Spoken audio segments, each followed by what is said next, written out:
अस्सलाम वालेकुम वरहमतुल्लाहि वबरकातुहू औज़ु बिल्लाहि मिनश शैतानिर रजीम बिस्मिल्लाहिर रहमानिर रहीम శాపగ్రస్తుడైన సైతాన్ బారి నుంచి సృష్టికర్త అయిన అల్లాహ్ యొక్క రక్షణని అల్లాహ్ యొక్క సాయాన్ని రక్షణ వేడుకుంటూ ఉన్నాను ఆమీన్. అల్లాహ్ ప్రవక్త మొహమ్మద్ సల్లల్లాహు అలైహి వసల్లం గారి పైన శాంతి సేవకాలు కురిపించండి వల్ల ఆమీన్. ప్రవక్త మొహమ్మద్ సల్లల్లాహు అలైహి వసల్లం గారిని ఒక వ్యక్తి స్వర్గానికి వెళ్ళాలంటే ఉన్నటువంటి కొన్ని ఆచరణలు ఏమిటో మాకు తెలియచేయండి అని అడిగాడు. అప్పుడు ప్రవక్త మొహమ్మద్ సల్లల్లాహు అలైహి వసల్లం గారు ఏం చెప్పారో అని హజరత్ అబూ అయ్యూబ్ ఖాలిద్ బిన్ జైద్ అన్సారీ రదియల్లాహు గారు తెలియజేస్తూ ఉన్నారు. ఏమని?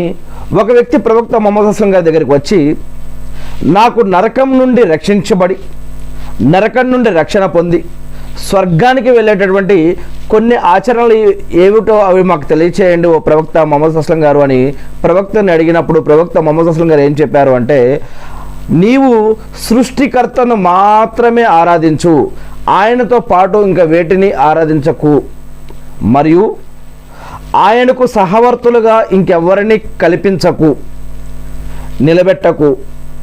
ఇది మొదటిది. ఇక రెండవది, నీవు నమాజును స్థాపించు. నమాజు అంటే ప్రార్థన. ప్రతిరోజు 5 నమాజులు మరియు నఫిల్ సున్నత్ నమాజులు కూడా ఉన్నాయన్నమాట. నీవు నమాజును స్థాపించు మరియు జకాత్ అంటే విధి దానం చేయాలి. జకాత్ అంటే దాన ధర్మాలు సదకా ఖైరాతులే కాకుండా జకాత్ అంటే ఒక ప్రత్యేకమైనటువంటి ఒక సిస్టమ్, అది దీనిని కూడా నీవు స్థాపించు అని చెప్పడం జరిగింది. మరియు నీవు ఇంకొక విషయం, నాలుగవది, నీవు బంధువులతోటి సత్సంబంధాలు పెట్టుకో.